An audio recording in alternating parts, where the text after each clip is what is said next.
आज তোমাদের রেস্টুরেন্ট স্টাইলে হরিয়ালি এগ কারি রেসিপি তোমাদের সঙ্গে শেয়ার করব। প্রথমেই আমি কড়াইয়ে তেল দিয়ে ডিমটাকে ফ্রাই করে নিয়েছি। সেদ্ধ করা ডিম হলুদ, লবণ এবং লঙ্কার গুঁড়ো দিয়ে 5 মিনিট ম্যারিনেট করে রেখেছিলাম। তারপর ডিমগুলো কড়াইয়ে দিয়ে এপিট ওপিট ভেজে নিয়েছি। ভাজা ডিমগুলো তুলে নিয়ে ওই কড়াইয়ে তেলের মধ্যে রসুন এবং কালো জিরা ফোড়ন দিয়ে দিলাম। এরপর আদা ও কাঁচা লঙ্কা বাটা দিয়ে কিছুক্ষণ কষিয়ে নিলাম।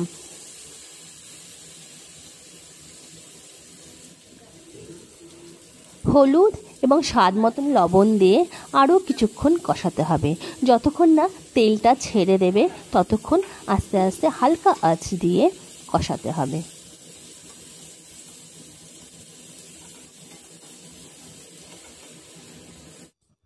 দেখো বন্ধুরা, তেলটা মশলা থেকে খুব সুন্দরভাবে ছেড়ে দিয়েছে। এই অবস্থায় বেটে রাখা সর্ষে আর পোস্ত একসঙ্গে বেটে রেখেছিলাম, সেটা আমি কড়াইয়ে দিয়ে দিলাম এবং কিছুক্ষণ নাড়াচাড়া করে জল দিয়ে দিলাম।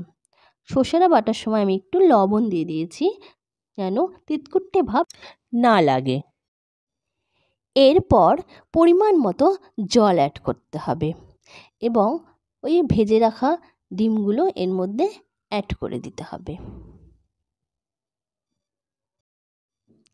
ভেজে রাখা ডিমগুলো কড়াইয়ে একে একে আমি ছেড়ে দিলাম এবং ঢাকনা চাপা দিয়ে কিছুক্ষণ ওয়েট করলাম।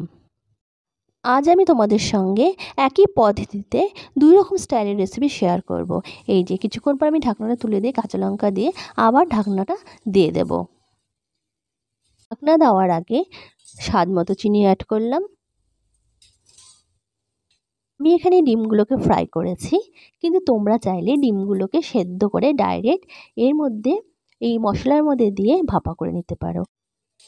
সর্ষে এগ ভাপা রেসিপি তৈরি হয়ে যাবে। আর হরিয়ালি এগ কারির জন্য আমি প্রথমে ধনে পাতা, মিন্ট পাতা আর তার সাথে কিছু কাজু বাদাম পেস্ট করে রেখেছি। তোমরা এইভাবেও চাইলে খেতে পারবে, কিন্তু আমি যেই পেস্টটি করে রেখেছি সেটা অ্যাড করে দেব। অ্যাড করে আমার হরিয়ালি এগ কারি একদম তৈরি। ভালো লাগলে সাবস্ক্রাইব করতে ভুলবেন না।